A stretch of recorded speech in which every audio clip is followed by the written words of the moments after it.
पुणे जिल्ह्यातील आंबेगाव बुद्रुक येथून अपहरण करून सांगलीत आणून मारहाण करत खून करून मृतदेह कडेगाव येथून फेकून टाकल्याच्या खुनाचा कट उघडकीस आणण्यात पोलिसांना यश आलंय।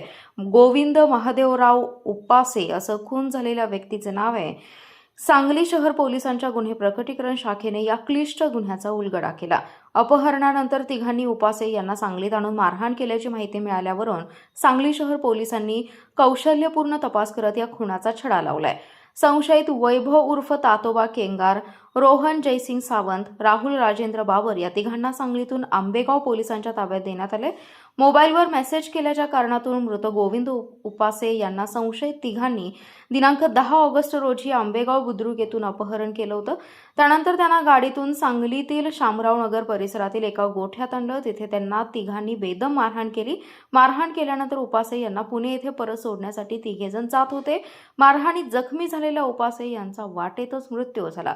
तेव्हा तिघांनी कडेगाव ते कराड जाणाऱ्या टेंभू योजनेच्या कॅनॉलमध्ये मृतदेह फेकून देत पुरावा नष्ट केला। दरम्यान सांगली शहर पोलीस ठाण्याकडील गुन्हे प्रकटीकरण पथकातील कर्मचारी गौतम कांबळे आणि संतोष गळवे यांना शामराव नगरमध्ये एका व्यक्तीस आणून मारहाण केल्याची गोपनीय माहिती मिळाली।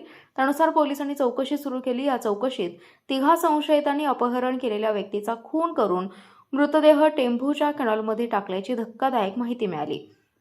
शहर ठाण्याचे निरीक्षक अरुण सुगावकर यांच्या मार्गदर्शनाखाली पथकाने कसून तपास करत संशयित वैभव केंगार, रोहन सावंत, राहुल बाबर या तिघांना ताब्यात घेतले। त्यांनी खुनाची कबुली दिली। तिघांविरुद्ध कडेगाव पोलीस ठाण्याकडे खुनाचा गुन्हा 0 क्रमांकाने वर्ग केला। तसेच तेथून आंबेगाव पोलीस ठाण्याकडे गुन्हा वर्ग करून तिघांना शुक्रवारी रात्री त्यांच्याकडे वर्ग केले।